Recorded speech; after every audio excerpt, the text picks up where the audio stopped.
Welcome back, everybody, to Brown Bag Bets, powered by BETSPERTS. We are your daily dose of quick hit handicapping and sports betting picks. I'm Alex Christenson, and joining me, as always, Mr. Andy Molitor. But it's also Hunt Day. It's Wednesday. That means we have the fabulous Chris Fallica on.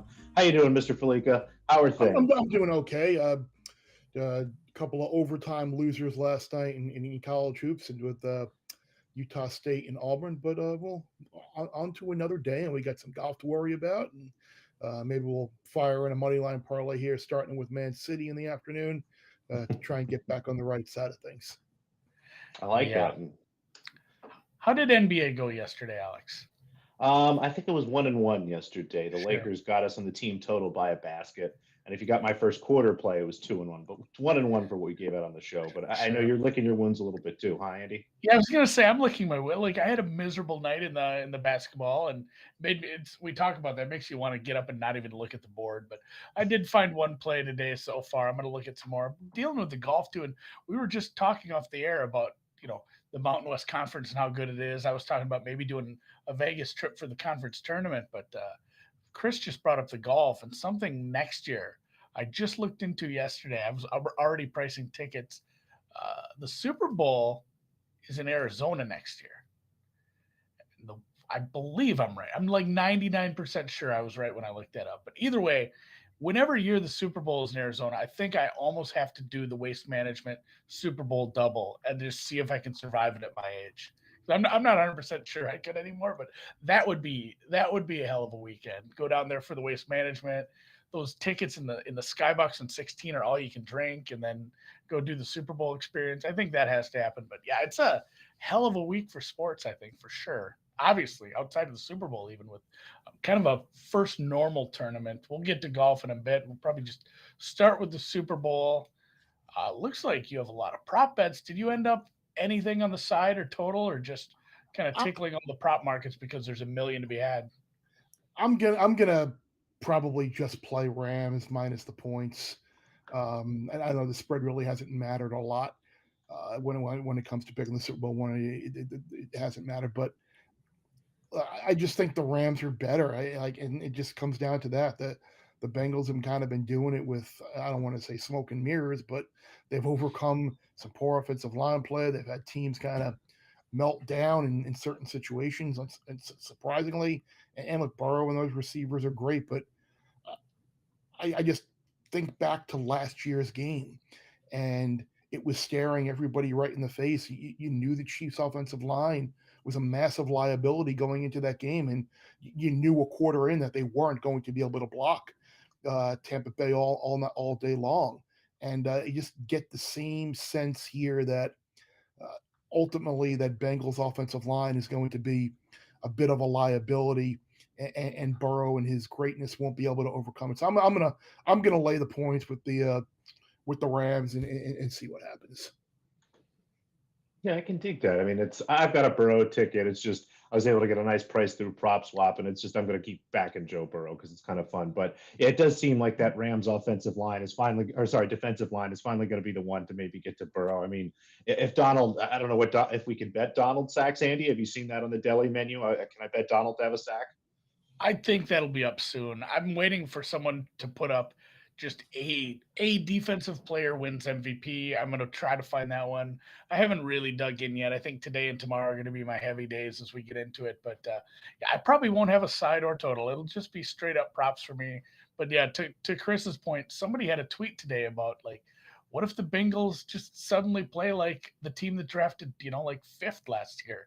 It has been a magical season for them, and the run through the playoffs has been something. And Burrow's playing like somebody who's been in the league for 10 years at times, but it's so hard to do this 4 games in a row, and the Rams are a very good team. So I tend to agree that the favorite is the favored for a reason. But Chris sent over some props. These are ones you're on already then?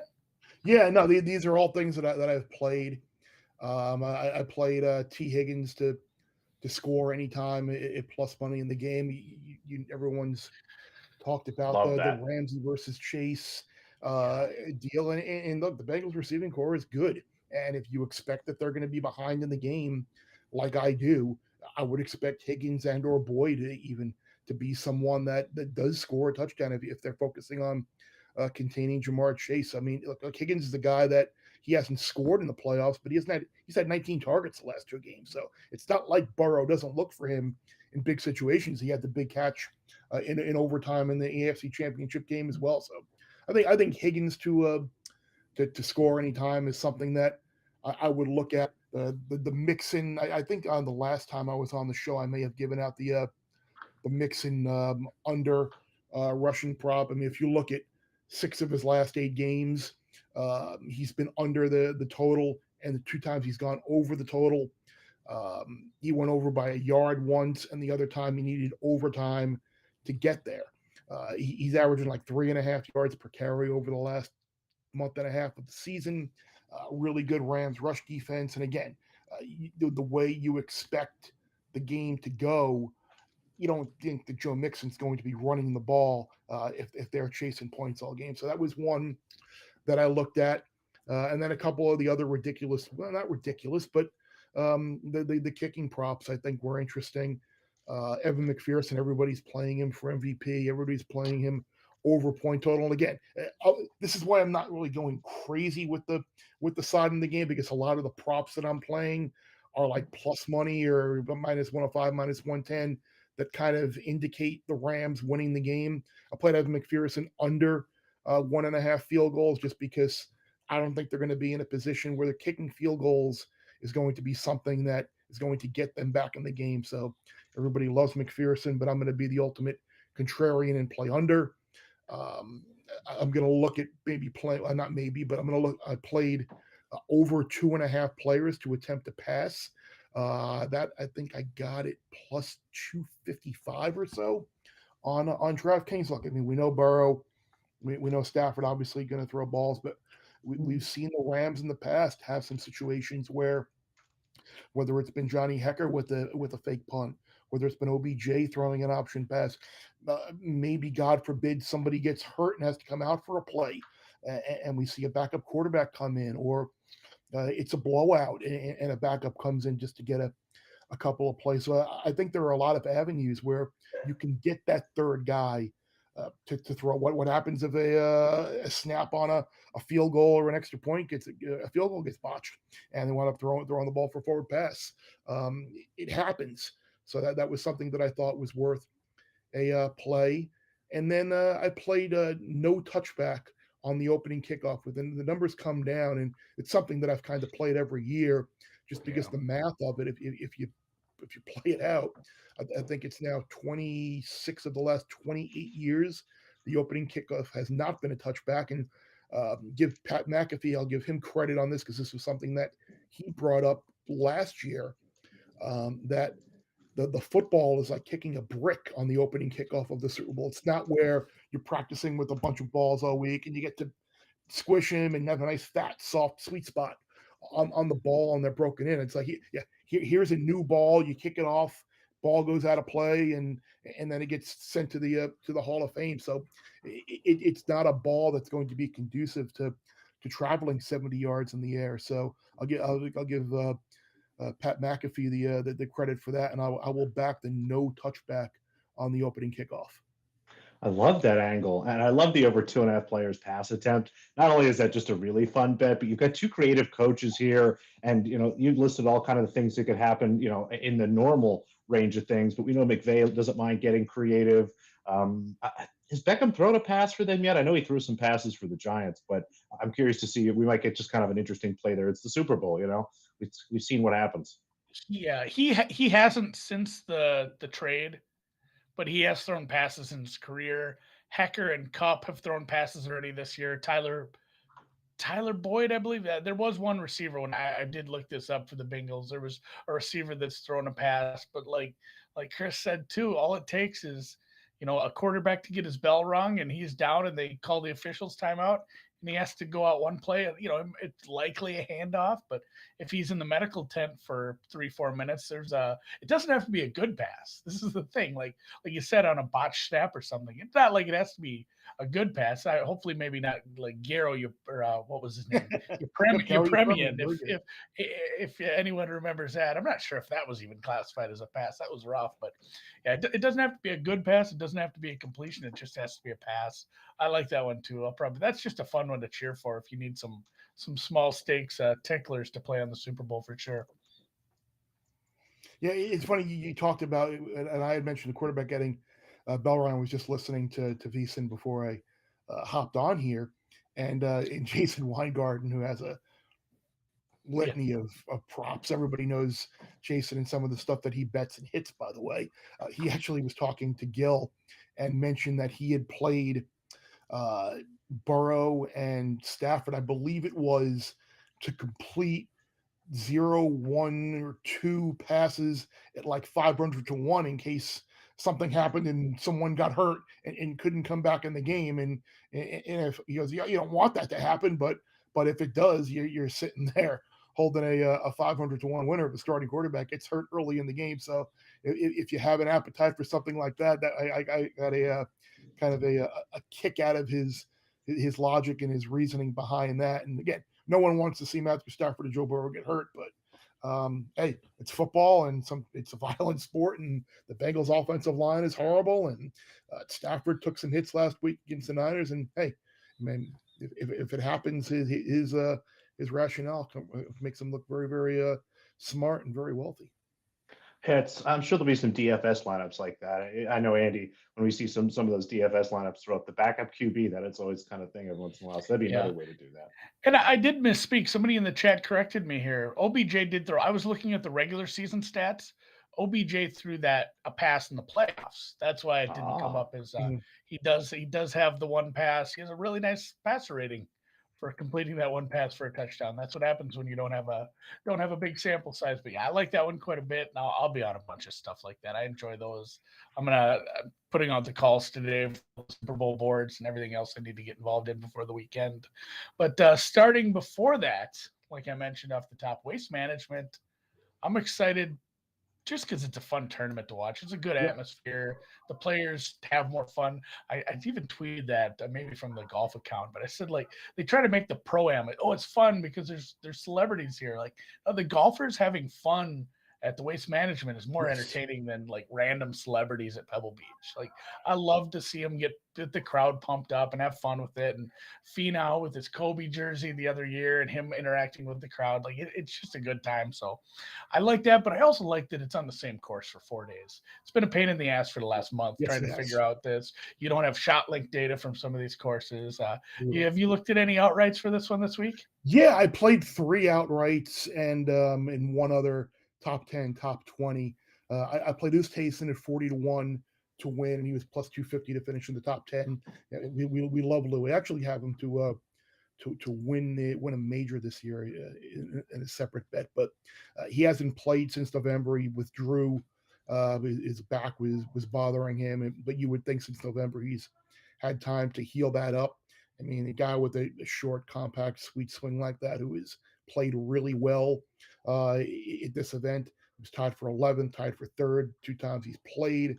So he's someone that you're probably going to get a bit more value on this week because he hasn't played and people haven't seen him lately. Hideki Matsuyama is someone who he's a 2-time winner here. He's earnings here through the roof. He's won twice on tour already this year.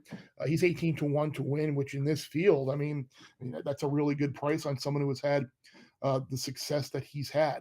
Last year he struggled. It was a very rare outside the top 15 type finish for him at this event, but you would think that he would bounce back with the way his game has never been in better form than it is now.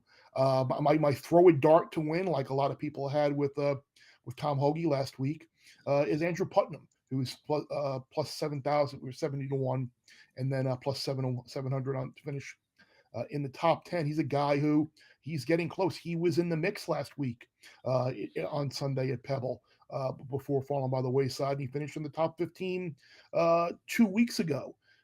So he's someone who's playing well. He had a top 10 finish last year here in this event. He finished 7th. His short game should give him a really good shot at least, again, being in the mix and get 7-1 on someone to finish in the top 10. I'll take my chances with that.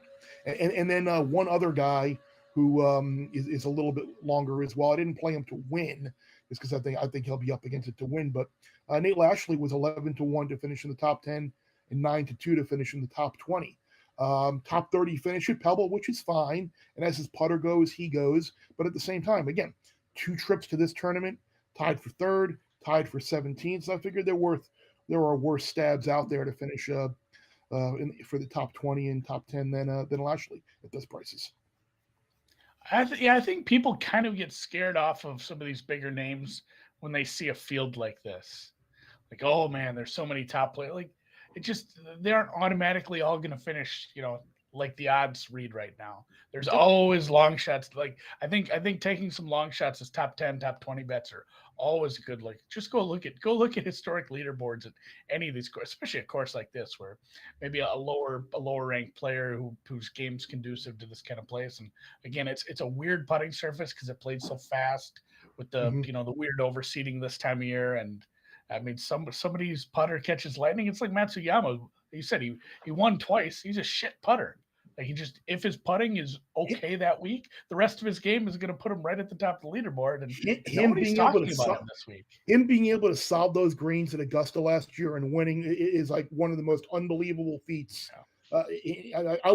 That's why I was against him ever winning the Master. I would have thought it would have been a PGA or an Open Championship that he would win, just because him putting on those glass type greens or maybe he would have won the Fall Masters because the greens and the course were different that year. But I would have never have expected him to solve those greens like he did last year and winning the Master. But to back up your point even further about not being scared off these big prices against the marquee names, like, who on the back nine on Sunday with Jordan Spieth and Patrick Cantlay tied for the lead would have expected someone other than one of those two players to win? I mean, you got two of the top. I don't even know what Spieth is ranked anymore in the world rankings, but Cantlay is fourth in the world, I think, and Spieth is a multiple major champion. And here's Tom Hoge looking for his first tour win. He's the one that ultimately wound up victorious and getting his first win. So yeah, all of these guys are excellent players and capable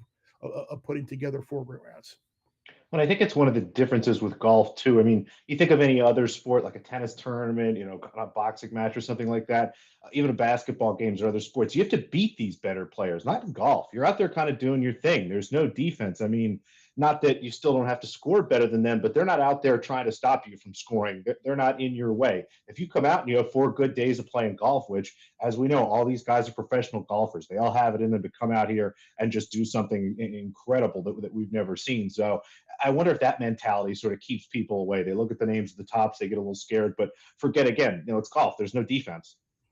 You're right. It's interesting because I think back to the U.S. Open tennis tournament last year with Emma Raducanu, and like she's someone who is perceived to be one of the next big things in the sport. But I think people were surprised by her winning because, like you said, she actually had to physically go out there and beat these elite players to get there. Whereas I think there is something to it. Like in golf, it's not, you don't necessarily control everything because ultimately you are reliant on how other players perform, but it's not a direct correlation. You go out and you play your game to the best of your ability, you're going to give yourself, it's going to take someone with a better individual effort to go out and do it.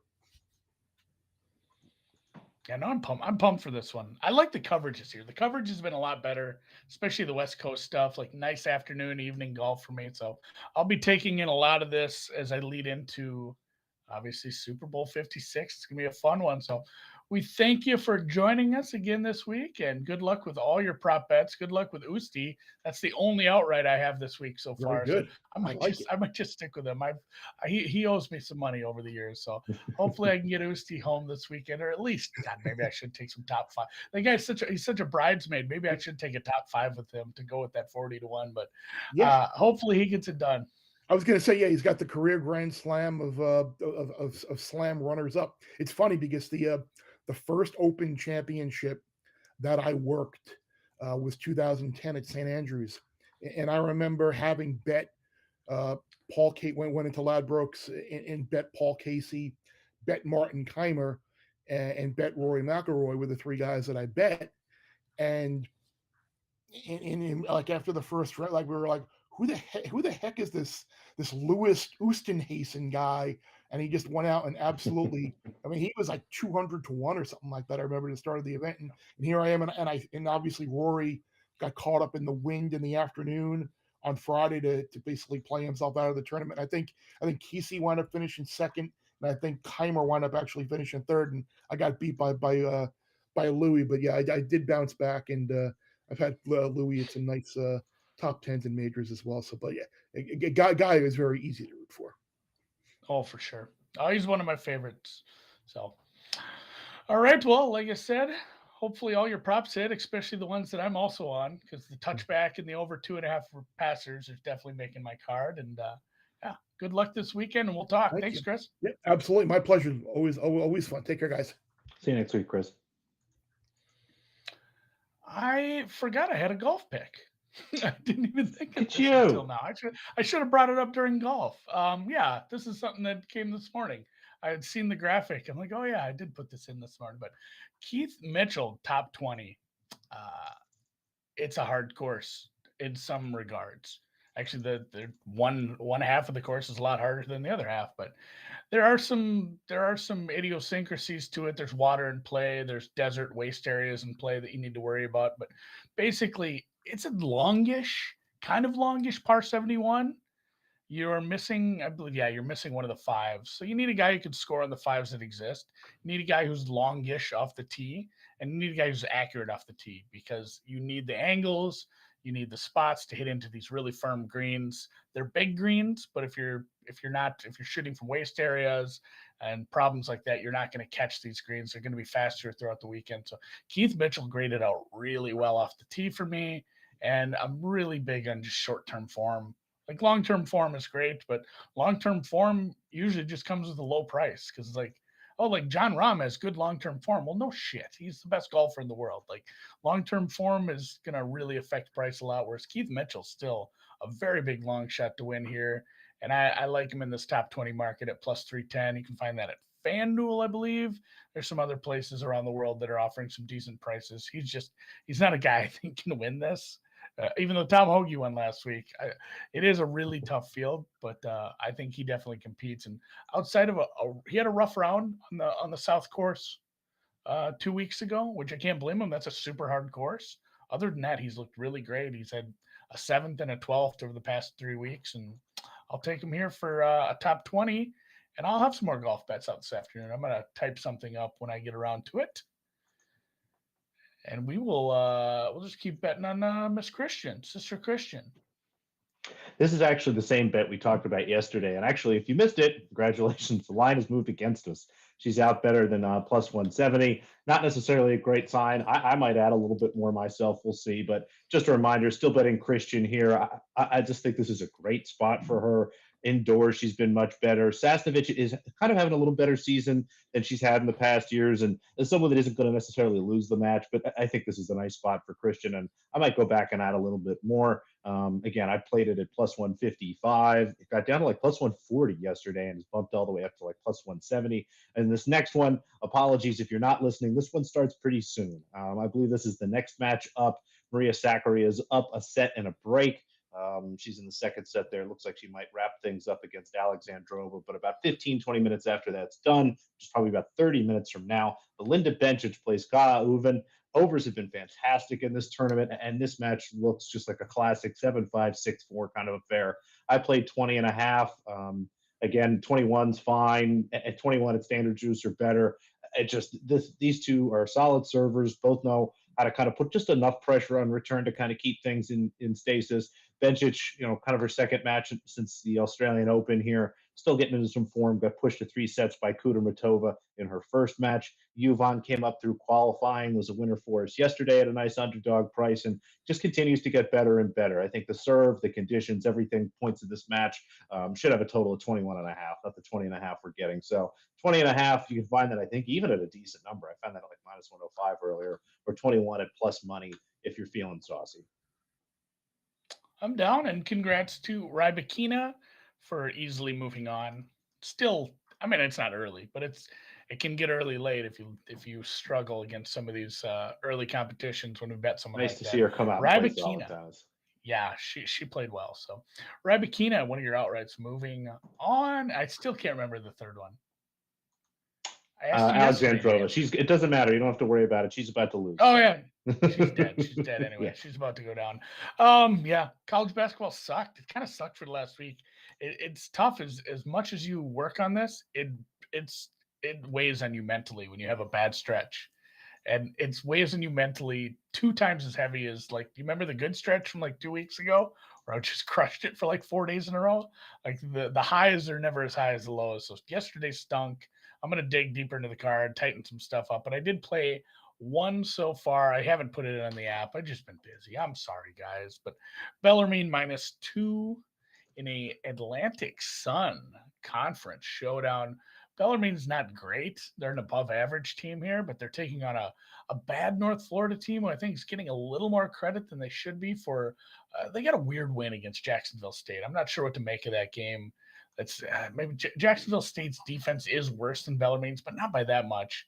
I just don't think they're not a team that turns the other team over. They're not a team that is very high on steals and a few other defensive metrics that I value. So that one, I guess, makes a little sense in my head. But other than that, North Florida's a bad team. They're 7-17. 3 of those wins are coming against Division II or lower teams.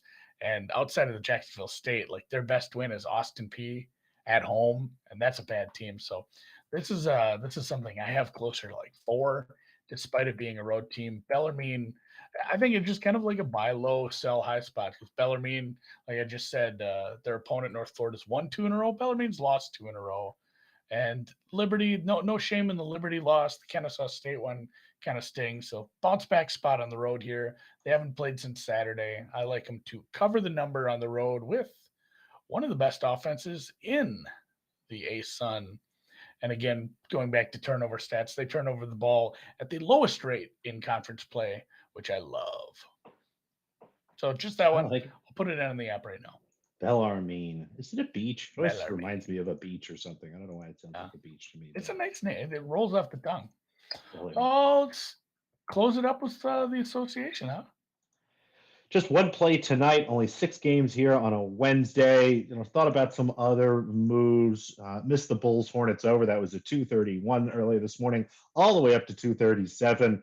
I wonder if I'm going to actually come in on the other side there a little bit. It's just a tough one. Thought about back in the Thunder. The Raptors on the road are laying 10 points in kind of a tough schedule spot, but matchup might dictate the Raptors there. The Jazz only laying 2 points at home against a Warriors team, kind of missing a lot of guys there. But the angle I did end up on, the Portland Trail Blazers team total under 108.5. I know the Lakers are coming off kind of an embarrassing loss last night. I don't know if anybody saw the tweet from Flea. That was probably one of the funniest Laker fan tweets that I've ever actually enjoyed. He apologized to a ref for cursing, and mostly because he's just bummed everybody beats the crap out of the Lakers now.